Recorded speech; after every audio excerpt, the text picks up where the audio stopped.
എത്തിച്ചേരണമെന്ന് അഭ്യർത്ഥിക്കുന്നു. ആദ്യം വരുന്ന ഒരു 20 പേർക്കാണ് ചായയും കടിയൊക്കെ ഉണ്ടാക്കുള്ളൂ. ദൈവം തീർന്നു പോകും. കരയുന്നത് മറ്റാരും വിഷമിക്കരുതെന്ന് പറയുകയാണ്. സ്നേഹത്തോടെ സുജിതയെ നന്ദി പറയാൻ ക്ഷണിക്കും.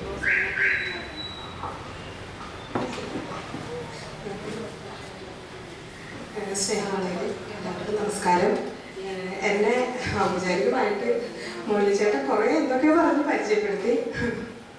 എല്ലാത്തിനും ഉപരി ഞാൻ നിങ്ങളെപ്പോലെ ഒരു ഗവേഷണ വിദ്യാർത്ഥിയാണ് എന്ന് പറയുന്നതിലാണ് എനിക്ക് കൂടുതൽ സന്തോഷം. നമ്മുടെയൊക്കെ തലം വ്യത്യസ്തമാണെന്നാണ് ഉള്ള ഒരു വ്യത്യാസം മാത്രമേ ഉള്ളൂ. ഇപ്പോൾ നമ്മളിവിടെ ഒരുപാട് മഹാപുരാണങ്ങളെ കുറിച്ച് പറയുന്നുണ്ട്. അപ്പോൾ ഞാനൊരു കാര്യം പറയുന്നത് എന്താണെന്ന് വെച്ച് കഴിഞ്ഞാൽ, ഒരു ജനതയുടെ സംസ്കാരത്തെയും സംസ്കൃതിയെയും വളർത്തുന്നതിലും പരിപാലിക്കുന്നതിലും ഈ ഇതിഹാസ മഹാപുരാണങ്ങൾക്കുള്ള വളരെയധികം പ്രാധാന്യമാണ് ഇന്ന് എന്നല്ല എല്ലാ കാലഘട്ടങ്ങളിലും ഉള്ളത്. ഈ പുരാണങ്ങളും ഇതിഹാസങ്ങളും മഹാകാവ്യങ്ങളും എല്ലാം രചിക്കപ്പെട്ടത് ഓരോ കാലഘട്ടത്തിൻ്റെയും ആവശ്യങ്ങളായിരുന്നു, അല്ലെങ്കിൽ ആ ജനതയുടെ ആവശ്യത്തിൽ നിന്നായിരിക്കാം ഉണ്ടായിട്ടുള്ളത്.